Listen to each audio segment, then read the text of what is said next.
नमस्कार, मैं हूं आपके साथ प्रियंका तिवारी। दीपावली की आप सभी को हार्दिक शुभकामनाएं। दीपावली पर हमारी इस खास पेशकश में आज हम आपको बताएंगे वो खास खबरें जो हैं कुछ खास। आज हम आपको 5000 साल पहले की संस्कृति से जुड़े कुछ खास यादगार लम्हे दिखाने जा रहे हैं और ये है गुजरात के लोथल में। यहाँ सिंधु घाटी सभ्यता का मानव निर्मित बंदरगाह था जहाँ व्यापार किया जाता था और इसकी अपनी पहचान भी थी। 1954 में इसे खोजा गया और इसकी खुदाई अभी भी चालू है, जो आज आर्कियोलॉजिकल सर्वे ऑफ इंडिया यानी कि पुरातत्व विभाग कर रहा है। अहमदाबाद से 85 किलोमीटर दूर भोगावा नदी के किनारे बसे इस प्राचीन शहर को देखने टूरिस्ट आते हैं।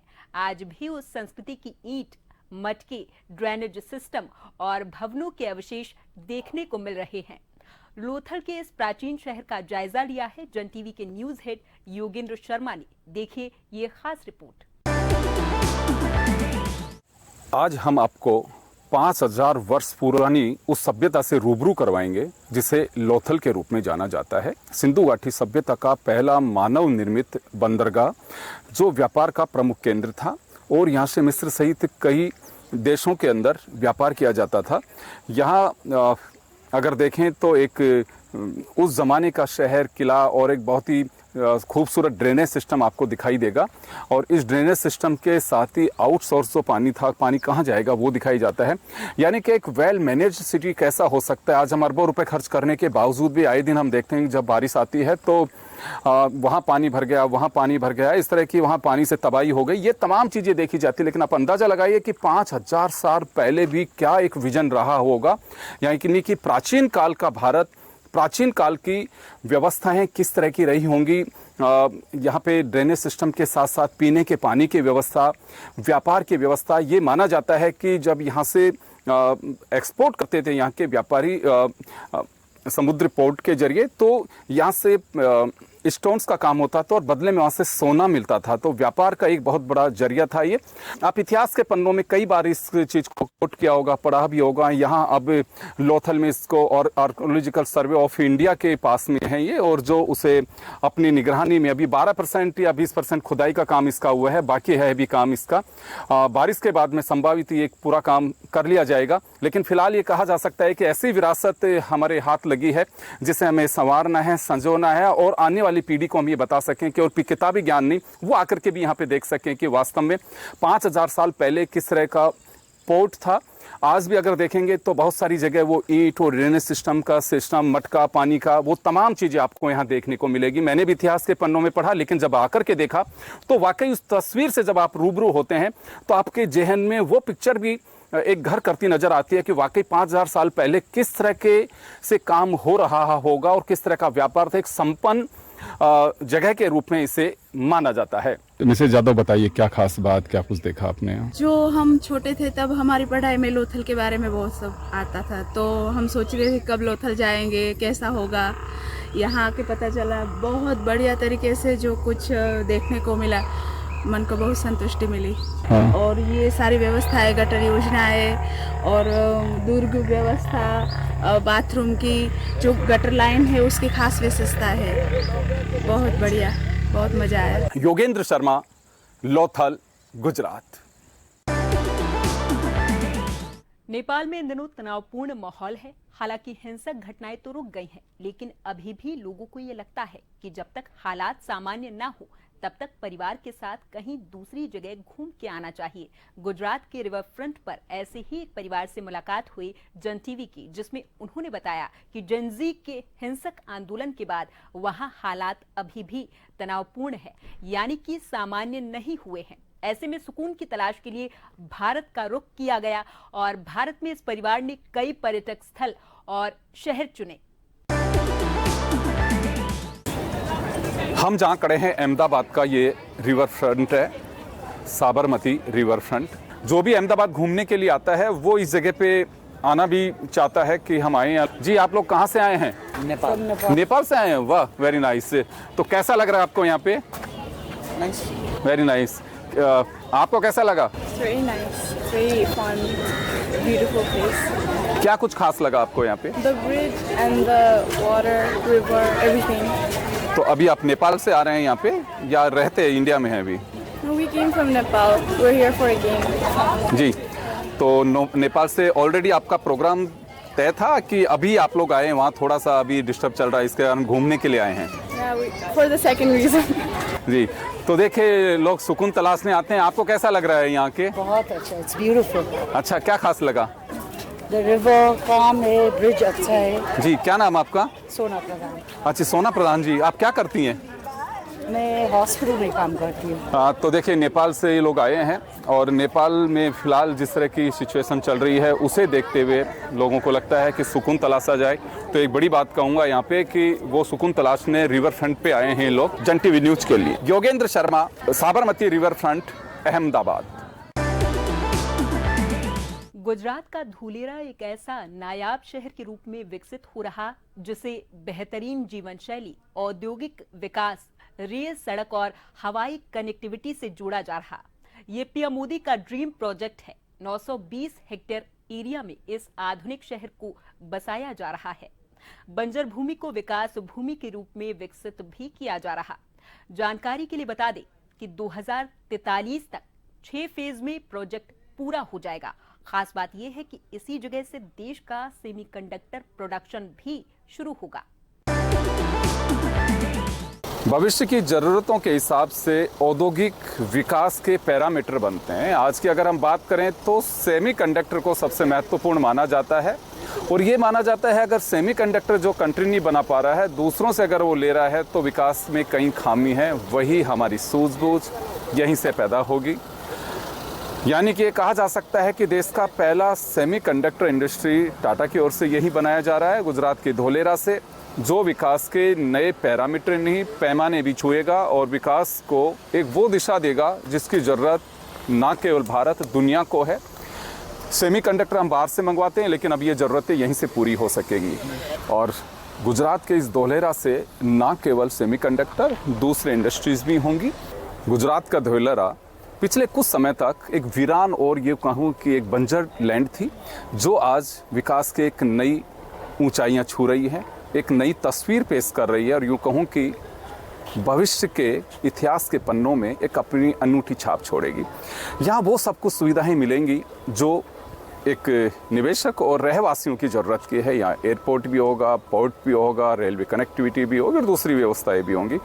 सबसे बड़ी बात इसकी है कि DMIC इंडस्ट्रियल फ्रंट कॉरिडोर जो बनाया गया था उसका मकसद और उद्देश्य यही पूरा होता दिखाई दे रहा है। तो देखिए अगर बात करें तो सुविधाएं जहाँ होती हैं निवेश भी वहीं आता है। यहाँ पे वो तमाम चीज़ें हैं। मैंने पहले भी कहा कि लैंड एक्विजिशन का बहुत बड़ा काम नहीं करना पड़ा क्योंकि खुद की सरकार की लैंड थी।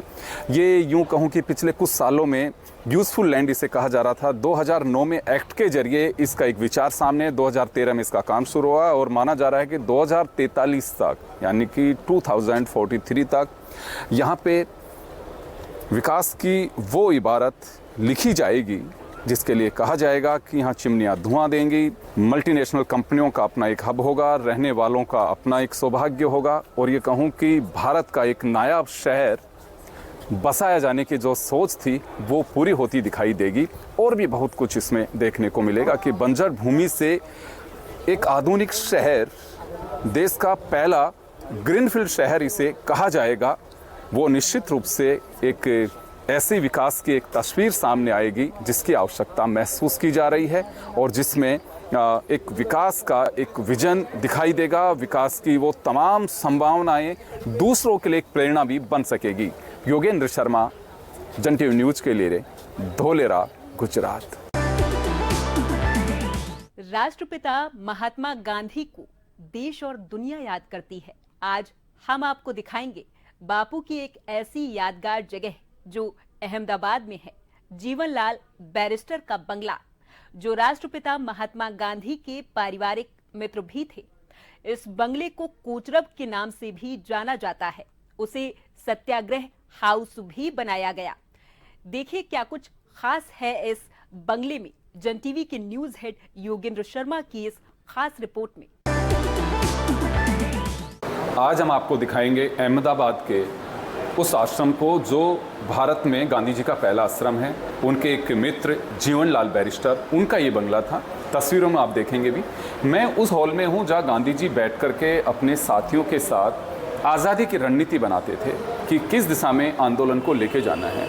दीवारों पे उनके लिखे वो नियम कायदे भी हैं जिन्हें लोग फॉलो करते थे।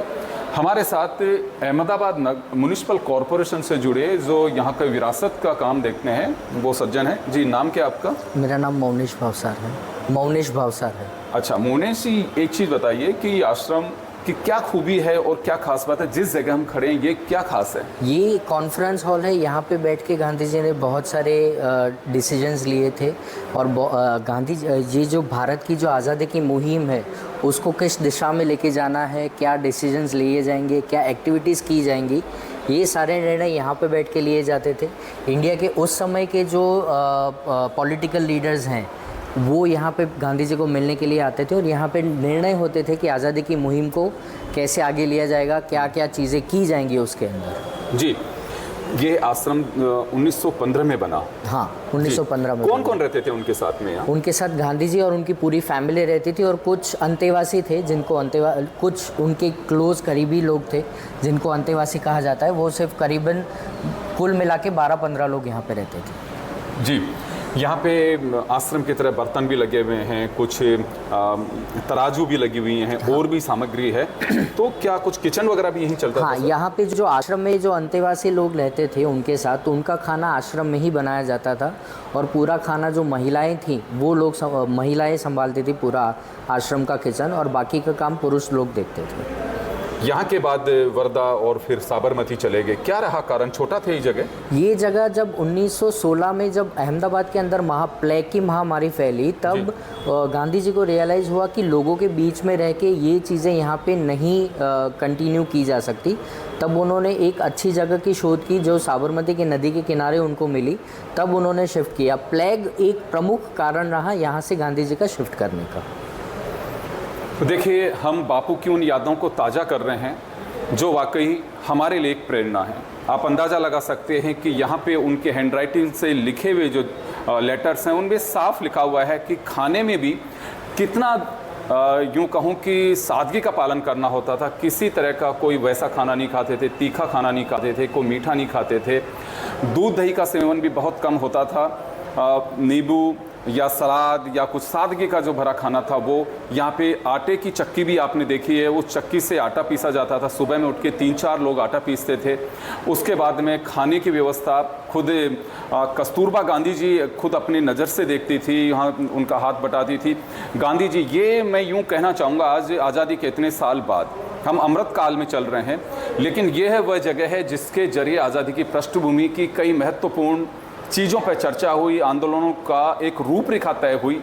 और सच्ची श्रद्धांजलि गांधी जी को हम तभी दे सकते हैं कि वाकई उनके बताए रास्ते पे हम ठीक से चल सकें, अहिंसा के उस धर्म का हम पालन कर सकें, तभी बापू को हम सच्ची साधना के साथ नमन कर सकते हैं। योगेंद्र शर्मा, गांधी आश्रम, सत्याग्रह आश्रम, अहमदाबाद, जन टीवी न्यूज़ के लिए। और फिलहाल यहाँ पर रुकेंगे एक ब्रेक के लिए। ब्रेक के बाद आपको बताएंगे एक ऐसी यूनिवर्सिटी के बारे में जहां अनुसंधान किया जाएगा भविष्य की चुनौतियों का सामना करने के लिए। आप बने रहिए जन टीवी के साथ।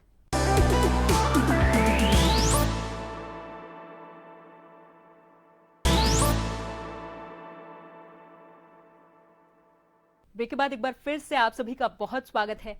हमारी इस खास पेशकश में आगे बढ़ेंगे बात गुजरात के गांधीनगर की, जहां बनी नेशनल फॉरेंसिक साइंस यूनिवर्सिटी दुनिया की एक ऐसी पहली यूनिवर्सिटी जिसमें भविष्य की चुनौतियों का सामना अनुसंधान से कैसे किया जाएगा उस पर काम अभी भी लगातार जारी है। 13,000 करोड़ रुपए में 45 एकड़ में बनी इस यूनिवर्सिटी में कई तरह के कोर्स होते हैं और भारत ही नहीं बल्कि दुनिया यहाँ के विशेषज्ञों से सलाह भी ले रही है। देखिए क्या कुछ खास है इस यूनिवर्सिटी में, योगेंद्र शर्मा की इस विशेष रिपोर्ट में। National forensic science university Bharat का वो एक ऐसा कैंपस है जो दुनिया में अनोखा कैंपस कहा जा सकता है। ये आत्मनिर्भर भारत की एक मिसाल कहें इसको, क्योंकि दुनिया के कई मुल्क हमारे पर निर्भर हैं। कई ऐसे जो कठिन और जटिल समस्याएं हैं साइबर सिक्योरिटी की, चाहे दूसरी हो, जो भारत सुलझा रहा है।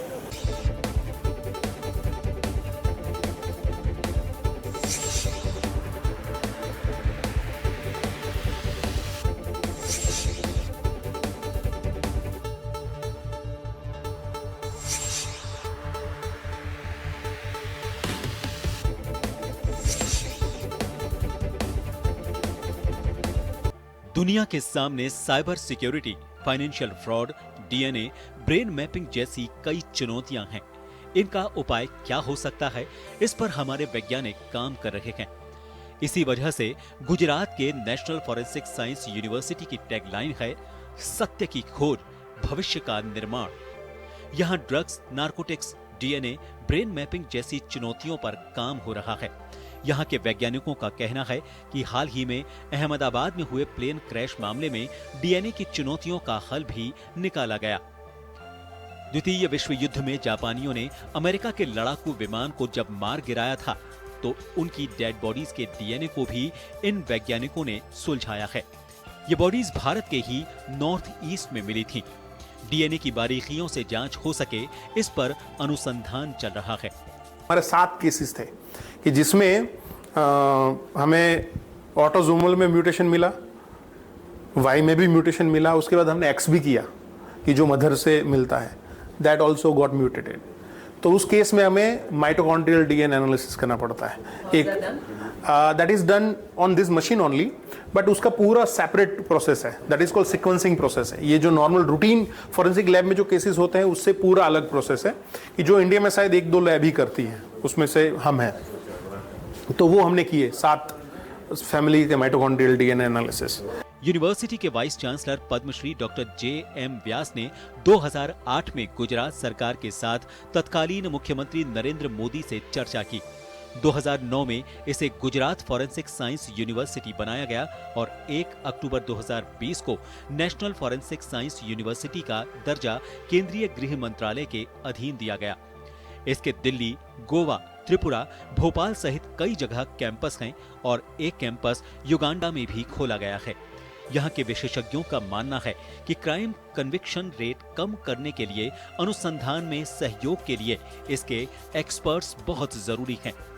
नए कानून के तहत 7 वर्ष या फिर इससे अधिक की सजा में फॉरेंसिक साइंस के अनुसंधान की जरूरत है, जिसे अनिवार्य किया गया है।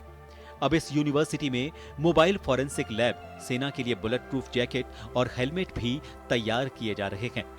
कुछ दिन पहले अमेरिका में हुए बिटकॉइन फ्रॉड की जांच में भी यहाँ के विशेषज्ञों ने मदद की है। जैसा forensic medical council of India होती है, तो medical council of India decide करती है आपका एजुकेशन का स्टैंडर्ड क्या होगा। मिनिमम फैकल्टी ये होनी चाहिए, उनका इतना क्वालिफिकेशन होना चाहिए, आपको मिनिमम ये टूल्स, ये इक्विपमेंट आपके पास अवेलेबल होनी चाहिए। कुछ इक्विपमेंट्स आपको ऑनलाइन मिल सकते हैं, फ्री में टूल्स अवेलेबल होते हैं, कुछ परचेज भी कर सकते हैं, कुछ वो गवर्नमेंट, स्टेट गवर्नमेंट उनको मदद करे। ये सब प्रोसेस चल रही है और विदिन ए ईयर आपको पता चलेगा कि ये गवर्नमेंट ने एस्टेब्लिश किया, और तो फिर फॉरेंसिक एजुकेशन भी वहां पर रेगुलेट हो जाएगा। संभावना है अक्टूबर से जयपुर सहित 3 कैंपस भी इस यूनिवर्सिटी से जुड़ेंगे। इंटरपोल साइबर सिक्योरिटी के लिए पुलिस के ऑफिसर्स को भी यहाँ सर्टिफिकेट कोर्स कराया जाता है। दुनिया का ये इकलौता कैंपस है जिसमें वर्तमान और भविष्य की चिंताओं पर अनुसंधान हो रहा है।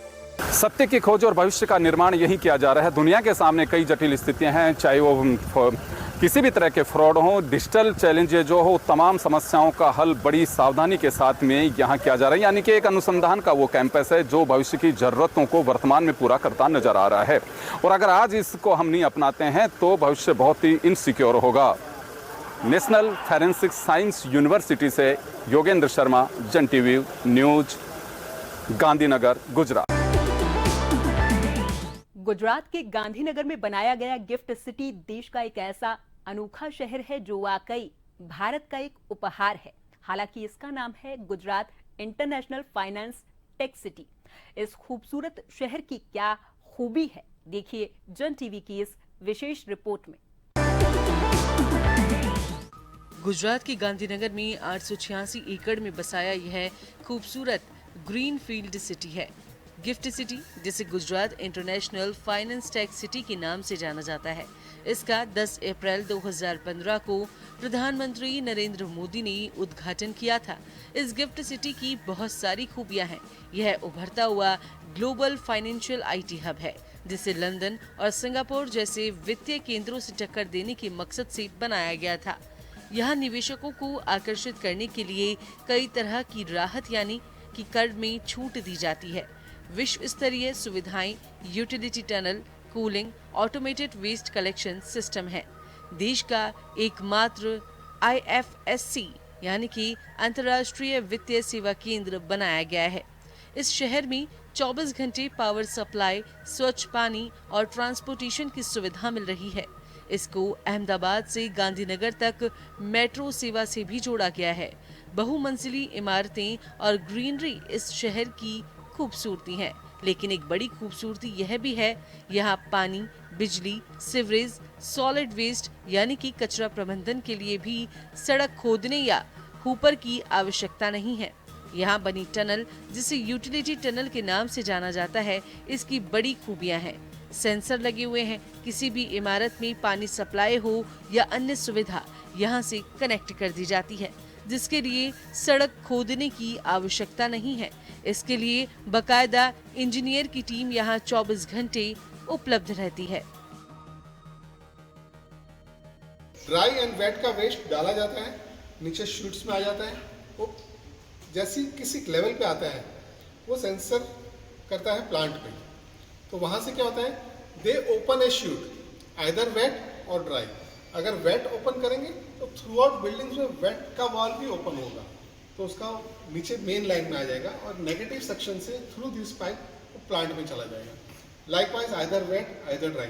तो बिल्डिंग से लेके प्लांट तक कोई कलेक्शन नहीं, कोई गाड़ी का मूवमेंट नहीं, कोई मैनुअल कुछ नहीं, ये पूरा प्लांट में जाएगा। वहाँ प्लांट में भी ये ऑटोमेटिक सेग्रीगेशन होता है, 2D, 3D, ऑर्गेनिक, इनऑर्गेनिक, हर एक चीज़। गिफ्ट सिटी में अंतर्राष्ट्रीय वित्तीय सेवा केंद्र IFSC 2020 में खोला गया। यहाँ पर स्मार्ट ऑफिस, आवासीय, रिटेल, मनोरंजन, शिक्षा, होटल जैसी सुविधाएं उपलब्ध हैं। यहाँ पैदल भी लोग आसानी से आ जा सकते हैं। इसे दिल्ली मुंबई एक्सप्रेस वे से जोड़ा गया है। इस नायाब शहर में 67% कमर्शियल, 22% आवासीय और 11% सामुदायिक स्थान के लिए रिजर्व है। ग्रीनरी भी यहाँ पर अच्छी खासी देखी जा सकती है। विदेशी मेहमानों यानी कि निवेशकों का ध्यान रखते हुए विश्व स्तरीय सुविधाएं यहाँ मुहैया कराई गई हैं। योगेंद्र शर्मा, जन TV news, gift city, Gandhinagar, Gujarat. Gujarat के गांधीनगर में बनी राष्ट्रीय रक्षा यूनिवर्सिटी देश के राष्ट्रीय महत्व का संस्थान है। 2020 में केंद्र सरकार ने संसद में एक्ट के जरिए गृह मंत्रालय के अधीन इसे मान्यता दी। हालांकि 2010 से गुजरात सरकार इसे चला रही थी, लेकिन अभी इसे केंद्रीय यूनिवर्सिटी बना दिया गया है। इसमें कई राष्ट्रीय महत्व के पाठ्यक्रम चल रहे हैं। देखिए रिपोर्ट। गुजरात के गांधीनगर में बना राष्ट्रीय रक्षा यूनिवर्सिटी महज एक कैंपस नहीं है। यहाँ भारत के भविष्य की चुनौतियों का सामना करने के लिए भी पाठ्यक्रम चलाए जा रहे हैं। कैंपस में पढ़ने वाले छात्र खास पाठ्यक्रम से जुड़े हुए हैं। Startup, border securities, financial fraud रोकने सहित कई तरह के कोर्सेज यहाँ कराए जा रहे हैं। कानून व्यवस्था बेहतरीन कैसे हो सकती है, वह भी छात्र सीख रहे हैं। यहाँ केवल छात्रों के लिए ही यह कैंपस नहीं है, बल्कि अर्धसैनिक बल, सेना, राज्यों के पुलिस सहित सशस्त्र बल के अधिकारी और जवान भी यहाँ प्रशिक्षण लेने आते हैं। उन्हें सर्टिफिकेट कोर्स कराया जाता है और नई शोध यानी कि नई रिसर्च से अवगत भी कराया जाता है। वर्ष 2020 में बने कैंपस में विकसित भारत 2047 के विजन पर काम हो रहा है। यहाँ केवल सरकारी सुरक्षा यानी कि बॉर्डर सिक्योरिटी या इंटरनल सिक्योरिटी को लेकर ही नहीं पढ़ाया जाता, बल्कि अब प्राइवेट और कॉर्पोरेट सिक्योरिटी कैसे हो सकती है, कैसे व्यापार सुरक्षित रह सकता है, उन तमाम पहलुओं पर भी चर्चा की जाती है। सुरक्षा, बड़ा मुद्दा है। ड्रोन या फिर सेना के हथियार या फिर सुरक्षा बलों के हथियार, इनसे जुड़ी तमाम चीज यहाँ बड़ी बारीकी से विशेषज्ञों द्वारा छात्रों को सिखाई जा रही हैं। उनके बारे में बारीकी से बताया जाता है। अब्दुल हमीद का नाम सुना होगा, जो परमवीर चक्र थे 65 में, तो जिस आर्शियल गन से उन्हें उसी का ही ये सेम वर्जन है सर। बट वो गन, उनकी जो ओरिजिनल गन है वो ग्रेडियर रेजिडेंस सेंटर जबलपुर में है, हमें उसकी एक ओरिजिनल कॉपी मिली है। तो दिस इज़ अ आर्शियल गन एंड बेसिकली ये एंटी टैंक पर्पस के लिए। आज के डेट में ये गन फेज आउट हो चुकी हैं और इसके बदले अभी आ गया है anti tank guided missile. India में एंटी टैंक गाइडेड मिसाइल के 3 वर्जन है, one is a Konkurs, Fagot and Nag. Nag जो है मेक इन इंडिया वेपन है, जो एंटी टैंक गाइडेड मिसाइल है। Same way Konkurs and Fagot जो 2.5 एंड 5 किलोमीटर रेंज का वायर गाइडेड मिसाइल है, रशियन मेड है। एप्लीकेशंस हैं, जैसे सर्वेलेंस के लिए ड्रोन यूज़ किए जा सकते हैं, कोई ऑपरेशंस हैं, ऑपरेशंस के लिए ड्रोन यूज़ किए जाते हैं, मेडिसिन्स हैं, एसेंशियल कुछ आइटम्स हैं जो नीचे के बेस से ऊपर हाई एल्टीट्यूड पे पहुंचानी है, तो वहाँ तक जो है हम ड्रोन यूज़ कर रहे हैं। इवन फ्लड जो है, फ्लड और अलग अलग तरीके की जो भी नेचुरल जो भी हो रहा है उनके अंदर हम ड्रोन यूज़ करके फूड पैकेट और ये सब चीज़ें पहुंचा सकते हैं। इसके बाद अभी जो है कामाकाजी ड्रोन का एक ज़्यादा ट्रेंड चला है। राष्ट्रीय रक्षा यूनिवर्सिटी का कैंपस 230 एकड़ में बनाया गया है। यहाँ छात्रों के लिए स्मार्ट क्लासरूम, खुला मैदान, खेल की गतिविधियाँ, ऑडिटोरियम, कल्चरल एक्टिविटी सहित देश के विभिन्न संस्कृतियों और कलाओं से भी रूबरू कराया जाता है। यहाँ एक और बड़ी बात कही जाएगी कि यदि किसी अधिकारी के पास रिसर्च का आइडिया है तो उसे यहाँ सीधा प्रवेश PhD के लिए दिया जाता है। यहाँ स्टेट बेस्ड रिसर्च ट्रेनिंग भी करवाई जाती है। योगेंद्र शर्मा, जन टीवी न्यूज, रक्षा यूनिवर्सिटी, गांधीनगर, गुजरात। फिलहाल के लिए हमारी इस खास पेशकश में इतना ही। नमस्कार।